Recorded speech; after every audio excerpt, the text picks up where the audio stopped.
Radio Publique Africaine.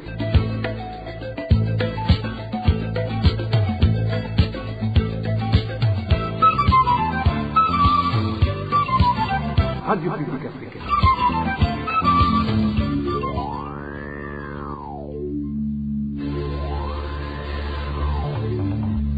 C'est le moment de suivre le journal parlé en français. À la présentation, Nadège Ilakose. Merci d'avoir choisi de suivre le journal de la Radio Publique Africaine de ce 1er juillet 2026. Tout d'abord, les titres. Célébration ce 1er juillet de 64 ans d'indépendance du Burundi. Cependant, le parti politique Codebu déplore qu'après toutes ces années, les Burundais sont toujours confrontés à de multiples défis dans tous les domaines suite à une mauvaise gouvernance.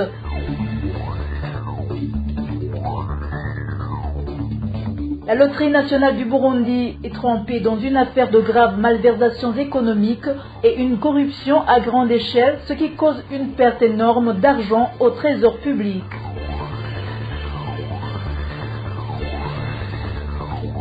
Les habitants de certains quartiers de la commune Mukaza, en mairie de Bujumbura, dénoncent un manque d'eau potable qui dure depuis 2 semaines. Ils craignent l'apparition des maladies liées au manque d'hygiène. Voilà pour le sommaire, tout de suite les détails du journal.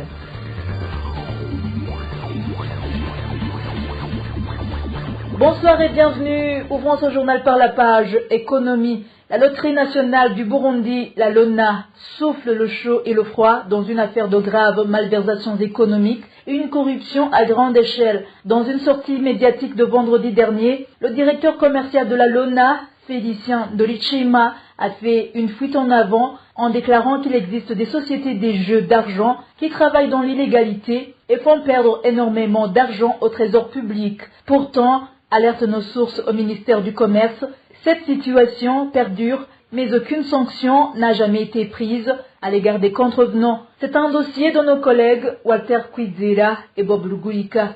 Visiblement, la sortie médiatique du directeur commercial de la loterie nationale, M. Félix Ndolichima, semble avoir pour principal objectif la diversion afin d'échapper à d'éventuelles responsabilités dans des affaires de détournement et de corruption qui sont de plus en plus connues du grand public. Ce vendredi, devant un parterre d'acteurs impliqués dans le secteur des jeux d'argent, le directeur commercial a longuement évoqué le phénomène des fraudeurs. Pourtant, il s'est bien gardé de citer nommément qui que ce soit et n'a fourni aucune donnée précises sur l'état de lieu de ces pratiques frauduleuses qui continuent de saigner le trésor public burundais. Il est clair qu'aujourd'hui, des sociétés de jeux d'argent, légales et illégales, incitent les joueurs à participer à des jeux de hasard sans payer d'impôts. De ce fait, les pertes pour la LONA et pour le pays augmentent. Par ailleurs, les employés de ces sociétés font secrètement de la publicité dans les rues, empêchant ainsi la LONA de contrôler les sommes dépensées par le département. Nous avons découvert par la suite qu'il y a des raisons cachées derrière tout cela, ce qui a conduit la LONA à interdire toute publicité pour ces sociétés de jeux d'argent sans son autorisation. Selon nos sources au sein du ministère du Commerce, ces déclarations interviennent dans un contexte particulièrement tendu. Les mêmes sources alertent sur l'existence depuis des années d'un phénomène de corruption à grande échelle. Des sociétés opératrices dans le domaine des jeux d'argent fonctionneraient avec l'aval de la direction générale de la loterie nationale, alors qu'elles n'auraient jamais obtenu de licence de travail en bonne et due forme. La question brûlante que beaucoup se posent reste sans réponse. Où vont donc les milliards de francs burundais récoltés par ces sociétés hors la loi? Et surtout, que fait exactement l'autorité de tutelle pour mettre fin à ces pratiques? Affaire à suivre. Merci à Walter Kwizera et Bob Lugulika. Et en page politique, ce mercredi 1er juillet, le peuple burundais célèbre le 64e anniversaire de l'indépendance du Burundi. Le prince Louis Rwagasore, qui s'est battu pour l'indépendance du Burundi jusqu'à perdre sa vie, désirait de voir chaque Burundais vivre dans la dignité, la paix et la sécurité. Ce prince qui présidait le parti UPRONA avait également affirmé qu'il ne tolérerait jamais les voleurs ni les prédateurs qui s'en prennent aux biens de la population et de l'État. Je vous propose d'écouter son discours.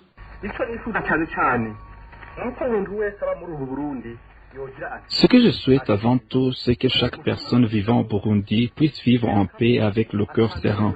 Je ne veux que personne ne soit maltraité. Je souhaite que l'État soit un véritable père pour tous, qu'il rassure les citoyens et assure leur protection. C'est pourquoi le gouvernement que nous allons mettre en place ne fera preuve d'aucune indulgence envers quiconque cherchera à s'aimer le désordre dans le pays. Je remercie sincèrement les amis et les militants de l'UPRONA d'avoir démontré que notre victoire a été obtenue de manière digne. Vous aussi, militants de notre parti, faites preuve d'ouverture envers nos compatriotes, y compris ceux qui appartenaient jusqu'ici à d'autres formations politiques. Ne vous laissez pas emporter par l'euphorie de la victoire et ne posez aucun acte honteux.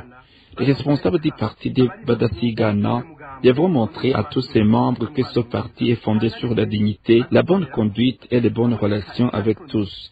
Ils ne toléreront jamais des comportements qui ternissent le nom du Burundi. La compétition électorale est désormais terminée. À présent, ce qui importe, c'est le bien-être de tous. Tout membre du parti de Badasigana qui intimiderait les citoyens burundais, notamment ceux qui n'appartiennent pas à son parti, sera sévèrement sanctionné. Quant aux bandits, aux voleurs et aux malfaiteurs, qu'ils sachent que s'ils sont arrêtés, ils seront punis avec toute la rigueur de la loi. Le Burundi vient de choisir librement ses dirigeants. Nous ne devons pas trahir cette confiance en utilisant le pouvoir pour nous venger ou pour satisfaire notre orgueil. L'autorité qui nous est confiée doit servir à rassurer tous les Burundais et à renforcer l'amour ainsi que la paix dans notre pays. Les responsables du parti des Badasigana doivent montrer l'exemple en favorisant la paix et la bonne entente. Vous savez ce pourquoi nous nous sommes toujours battus, c'est pour le développement de notre pays. C'est pourquoi le parti des Badasigana n'acceptera jamais qu'une personne compromette cet honneur.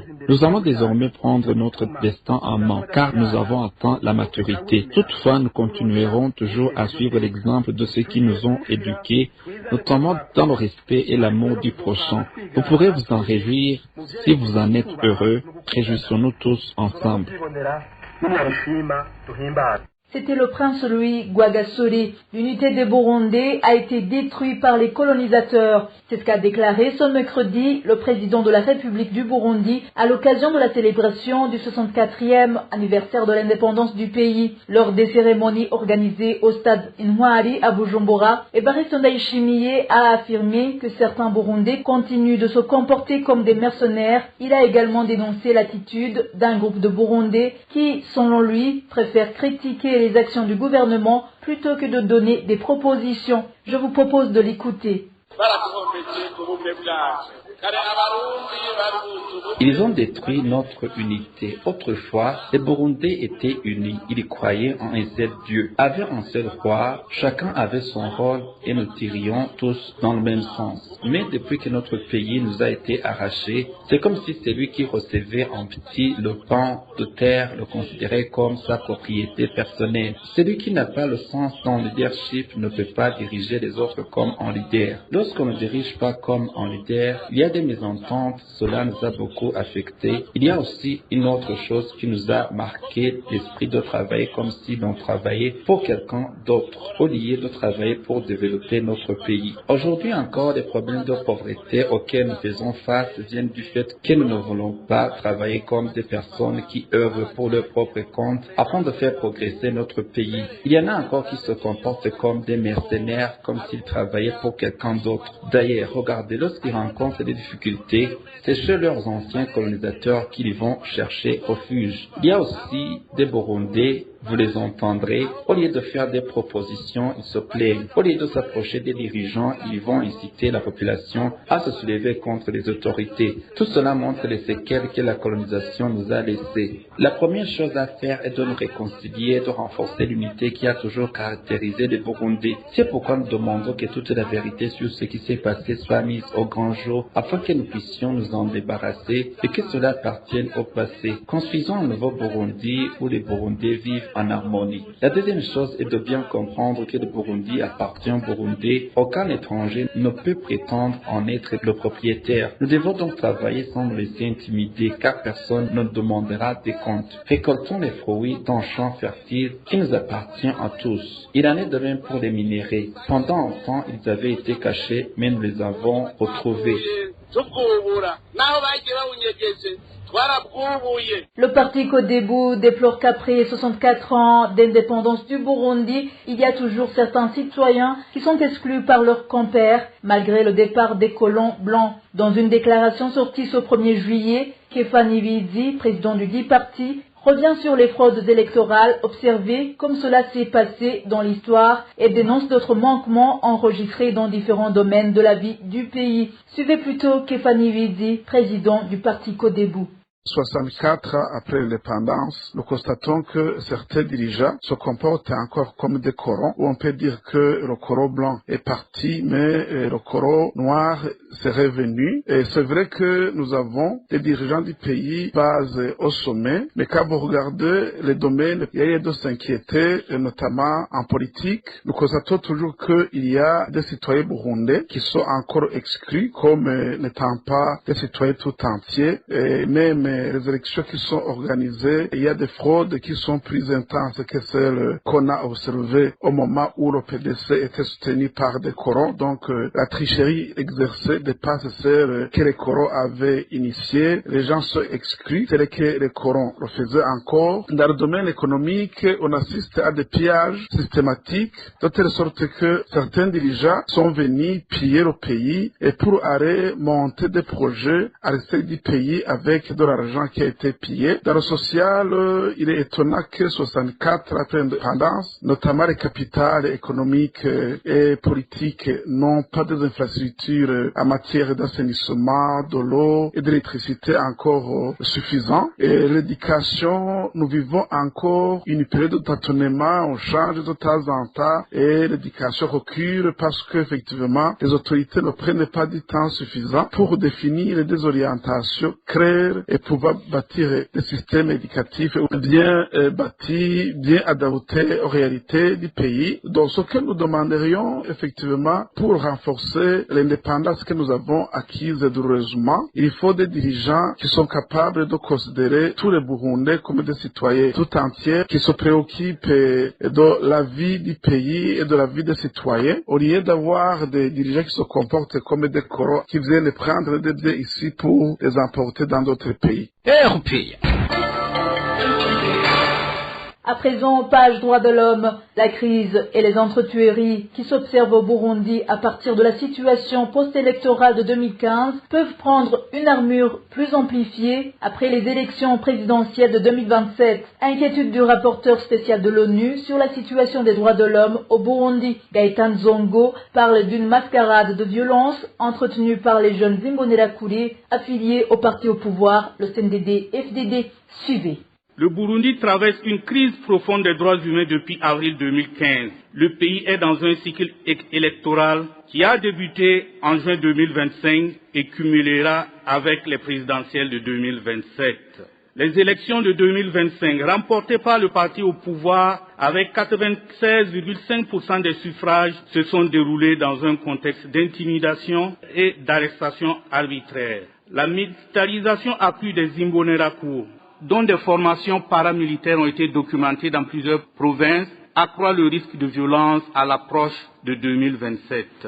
La situation économique aggrave ces tensions. Après avoir cumulé à 45,5% en avril 2025, l'inflation demeure en mai 2026 à 20,8%, soit plus du double du seuil régional de la communauté de l'Afrique de l'Est. Les pénuries chroniques du carburant désorganisent les services essentiels et plus de 70% de la population vit sous le seuil de pauvreté. Parlons société. Il s'observe depuis 2 semaines des perturbations dans la distribution d'eau au niveau de certains quartiers de la commune Mukaza en mairie de Bujumbura. Les habitants de ces quartiers qui se sont entretenus avec la RPA indiquent que cette pénurie leur cause de nombreuses difficultés et craignent également l'apparition des maladies liées au manque d'hygiène. Le point avec Éloge Divin des Mécha. Des habitants de certains quartiers de la commune Mukaza ont confié à la RPA qu'ils vivent une situation très difficile depuis 2 semaines suite à la pénurie d'eau. Ils expliquent que même lorsque l'eau est disponible, elle n'arrive qu'à des heures très avancées de la nuit et seulement pendant une courte durée. Une situation qui fait que peu de personnes parviennent à s'approvisionner.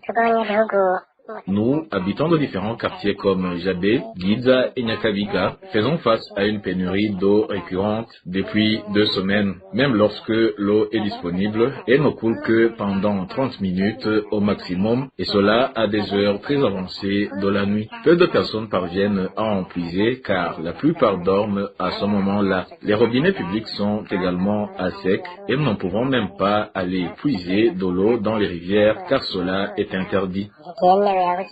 Ces habitants révèlent qu'ils craignent l'apparition d'un moment à l'autre de maladies liées au manque d'hygiène en raison de cette pénurie d'eau. Nous faisons face à de nombreuses difficultés. Par exemple, beaucoup de ménages disposent de toilettes à chasse d'eau à l'intérieur de leur maison et il y a également de nombreux restaurants. Avec le manque de propriété dû à cette pénurie d'eau, nous risquons de voir apparaître des maladies liées au manque d'hygiène. Nous demandons à la Régie des eaux d'agir avant que ces maladies ne se déclarent.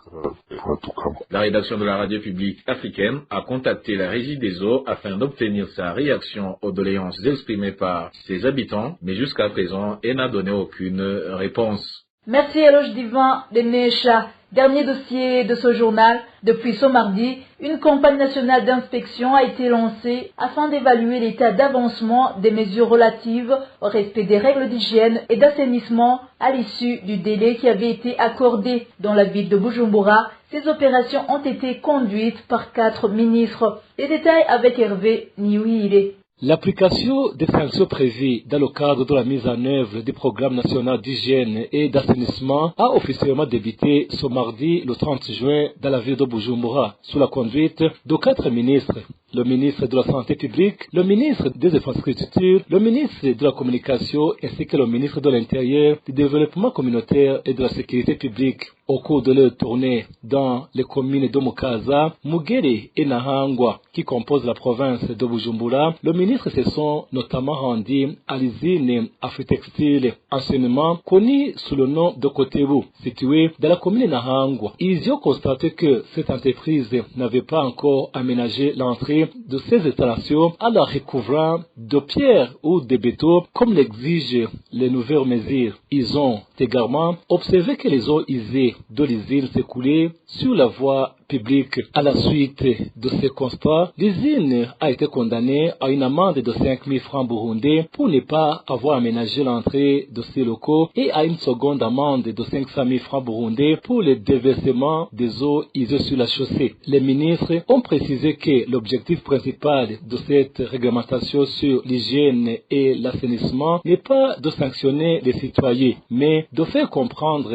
à chaque Burundais qu'il a le devoir de maintenir la propriété des soliers de vie et des espaces publics. Ils ont demandé aux administrateurs communaux, aux chefs de zone et surtout aux chefs de collines et de quartier d'effectuer des visites dans les ménages relevant de leurs ressorts afin de vérifier les installations sanitaires et de conseiller les habitants sur de bonnes pratiques en matière d'hygiène. Il convient de rappeler que tout le mois de juillet est consacré à une campagne nationale de lutte contre l'insalubrité dans l'ensemble du pays. Merci Hervé Niouhire. Et voilà, chers auditeurs, c'est ici que nous clôturons le journal de ce mercredi 1er juillet 2026.